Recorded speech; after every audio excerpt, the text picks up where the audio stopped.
एक गांव की चुड़ैल बिसरामपुर की भयावह रात।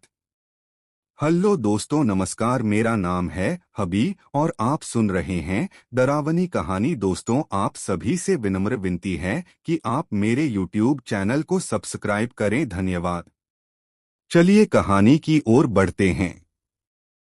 बिसरामपुर छत्तीसगढ़ का एक पुराना गांव, चारों ओर जंगल, मिट्टी की गलियां और हर शाम सूरज ढलते ही सन्नाटा पसर जाता था। कहते हैं उस गांव की हवा में एक रहस्य था। लोग दिन में खेतों में मेहनत करते, लेकिन जैसे ही शाम होती दरवाजे बंद हो जाते, दिए बुझ जाते और खिड़कियां अंदर से बंद कर दी जाती। और सबके मन में एक ही डर होता, मंगला की चुड़ैल। पहला हिस्सा, मंगला की मौत। बहुत साल पहले गांव में एक औरत रहती थी, मंगला। अकेली, सुंदर और तांत्रिक विद्या जानने वाली। लोग उससे डरते थे, लेकिन जरूरत पड़ने पर इलाज करवाने भी उसी के पास जाते। एक दिन गांव की एक अमीर जमींदारन की बेटी अचानक बीमार पड़ी। ना डॉक्टर कुछ बता पाए, ना ओझा।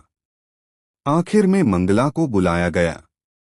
मंगला ने कुछ किया, लड़की ठीक हो गई, मगर उसी रात वो लड़की चिल्लाते हुए मर गई। और जमींदार ने गांव वालों को उकसाया, मंगला डायन है, उसी ने मेरी बेटी की जान ली है। उसी रात गांव के लोगों ने उसे घर से घसीटकर निकाला, मारते पीटते हुए उसे गांव के बाहर उस पुराने पीपल के पेड़ पर लटका दिया। और वहीं उसने आखिरी चीख मारी, मैं लौटूंगी, एक एक की मौत लेकर पूरा गांव खत्म करूंगी। दूसरा हिस्सा, लौट आई मंगला। उस दिन के बाद गांव में सब कुछ बदल गया। खेतों में बैल अचानक मरने लगे, कुएं का पानी खून की तरह लाल दिखने लगा। और हर पूर्णिमा की रात किसी न किसी घर से औरत की चीख सुनाई देती थी। लोग कहते, रात के तीसरे पहर एक सफेद साड़ी में लिपटी, खुले बालों वाली औरत पीपल के नीचे बैठी मिलती है। उसकी आंखें लाल और चेहरे पर काली राख लगी होती है। बच्चे अगर रोते तो माँ उन्हें कहती, सो जा वरना मंगला आ जाएगी। कुछ लोगों ने तो दावा किया, उनकी बीवियां रात में अचानक चलने लगती थीं, जैसे किसी के वश में हो। तीसरा हिस्सा, तांत्रिक की वापसी। गांव के बुजुर्गों ने तय किया कि अब और नहीं। वे बाबा माधवनाथ को बुलाने गए, एक बूढ़ा तांत्रिक जो जंगल में तप करता था। बाबा ने गांव का चक्कर लगाया और कहा, मंगला की आत्मा वहीं अटकी है जहां उसे मारा गया, पीपल के नीचे।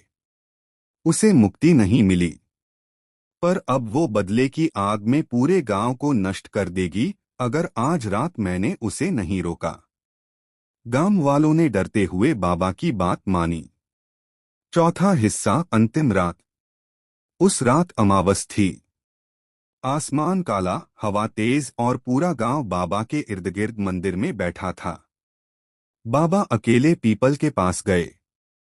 उनके हाथ में त्रिशूल और एक लाल धागों से भरा मटका था। उन्होंने मंत्र पढ़ना शुरू किया। चारों ओर से कुत्तों के भौंकने की आवाज, हवा और सूखी पत्तियों का शोर। और अचानक पेड़ के ऊपर से एक औरत चीखती हुई उतरी। उसके नाखून लंबे, बाल बिखरे और आंखें जलती हुई। तू मुझे रोक नहीं सकता। इस गांव ने मुझे मारा है, अब मैं इसे जला दूंगी। बाबा ने त्रिशूल जमीन में घोंपा और जोर से मंत्र पढ़े। धरती कांपने लगी। मगर मंगला और तेज हुई, वह गांव की ओर दौड़ी। तभी बाबा ने आखिरी मंत्र पढ़कर मटका तोड़ दिया। एक लाल धुएं में वो औरत चीखी, चिल्लाई और आग की लपटों में समा गई। अंतिम भाग, गांव का सन्नाटा। सुबह हुई, गांव में चुप्पी थी। बाबा बेहोश पड़े थे। मंगला का नाम अब कोई नहीं लेता था।